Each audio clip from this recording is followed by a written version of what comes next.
When I was a kid, my parents refused to let me drink coffee because they believed it would stunt my growth. That turns out that's of course a myth.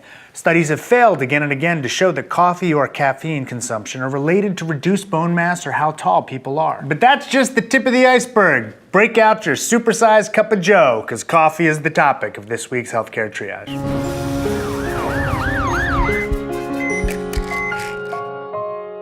When I set out to look at what research there was on coffee and health for a recent Upshot column, I assumed that I'd find a little research, but I thought I'd see it being associated with some good outcomes and some bad ones.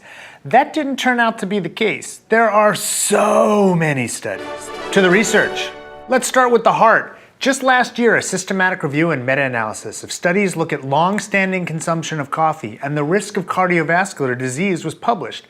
Researchers found 36 studies involving more than 1,270,000 participants. The combined data showed that those who consumed a moderate amount of coffee, about 3 to 5 8-ounce cups a day, were at the lowest risk for problems. Those who consumed 5 or more cups a day had no higher risk than those who consumed none. Just years earlier, a meta-analysis had been published looking at how coffee consumption might be associated with stroke. 11 studies were found, including almost 480,000 participants. As with the prior studies, consumption of 2 to 6 cups of coffee a day was associated with a lower risk of disease compared to those who drank none.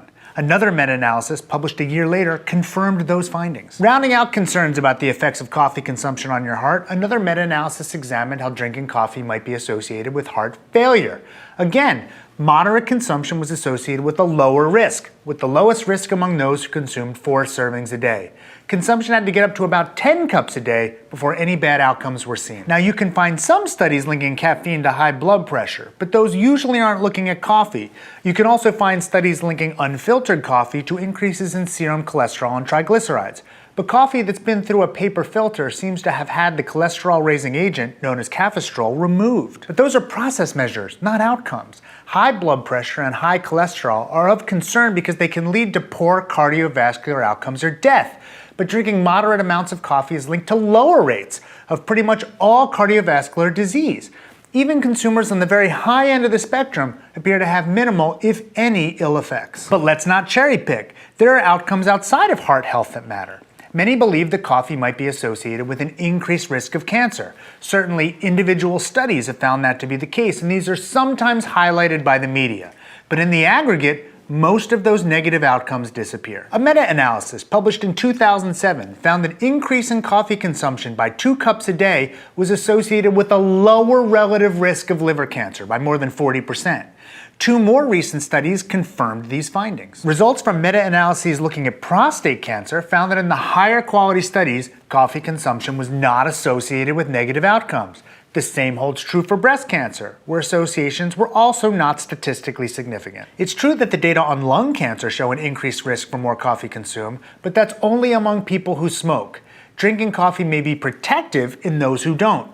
Regardless, the authors of that study hedged that their results should be interpreted with caution because of the confounding and likely overwhelming effects of smoking on lung cancer. A study looking at all cancers suggested that coffee drinking might be associated with reduced overall cancer incidence, and that the more you drank, the more protection was seen. Drinking coffee is associated with better laboratory values in those at risk for liver disease. In patients who already have liver disease, it's associated with a decreased progression to cirrhosis. In patients who already have cirrhosis, it's associated with a lower risk of death and a lower risk of developing liver cancer. It's associated with improved responses to antiviral therapy in patients with hepatitis C and better outcomes in patients with non-alcoholic fatty liver disease. The authors of that systematic review argue that daily coffee consumption should be encouraged in patients with chronic liver disease. The most recent meta-analyses on neurologic disorders found that coffee intake was associated with lower risks of Parkinson's disease, lower cognitive decline, and a potential protective effect against Alzheimer's disease, but certainly no harm. Another systematic review published in 2005 found that regular coffee consumption was associated with a significantly reduced risk of developing type 2 diabetes, the lowest relative risks, about a third reduction, seen in those who drank at least 6 or 7 cups a day. The latest study, published in 2014, used updated data and included 28 studies and more than 1.1 million participants.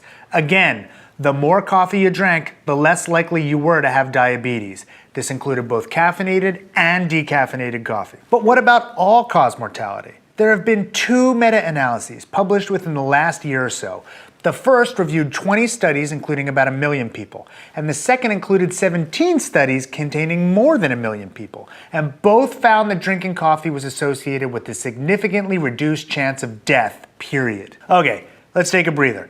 I grant you that pretty much none of the research I've cited before contains randomized controlled trials. But here's the thing. It's important to remember that we usually conduct those trials to see if what we are seeing in epidemiologic studies holds true. But most of us aren't drinking coffee because we think it'll protect us. Most of us are worrying that it might be hurting us. There's almost no evidence for that at all. The epidemiologic evidence points in the other direction. It may be that RCTs would fail to show coffee's saving us, but that's not what most people are worried about. If any other risk factor had these kinds of positive associations across the board, the media would be all over it. We'd be pushing it on everyone. Whole interventions would be built up around it. For far too long, though, coffee's been considered a vice, not something that might be healthy. That may change soon. The newest scientific report from the USDA Nutritional Guidelines, which I've discussed before, says that coffee's not only okay, it agrees that it might be good for you. This was the first time the Dietary Guideline Advisory Committee reviewed the effects of coffee on health. Ever. And look, we should all acknowledge that there's always a danger of going too far in the other direction. I'm not suggesting that we start serving coffee to little kids. Caffeine still has a number of effects parents might want to avoid for their children. Guidelines also suggest that pregnant women not drink more than 2 cups a day. I'm also not suggesting that people start drinking coffee by the gallon. Too much of anything can be bad. And finally, while the coffee may be healthy, that's not necessarily true of the added sugar and fat that many of us put into coffee-based beverages. But it's way past time that we stop viewing coffee itself as something we all need to cut back on. It's a completely reasonable addition to a healthy diet, with more potential health benefits seen in research than almost any other beverage we're consuming. It's time we started treating it as such. Healthcare Triage is supported in part by viewers like you through Patreon.com, a service that allows you to support the show through a monthly donation. We'd especially like to thank our honorary research associates, Cameron Alexander and Kadim Salah Mohammed. Thanks, Cameron and Kadim. If you'd like to support the show, more information can be found at patreon.com/healthcaretriage.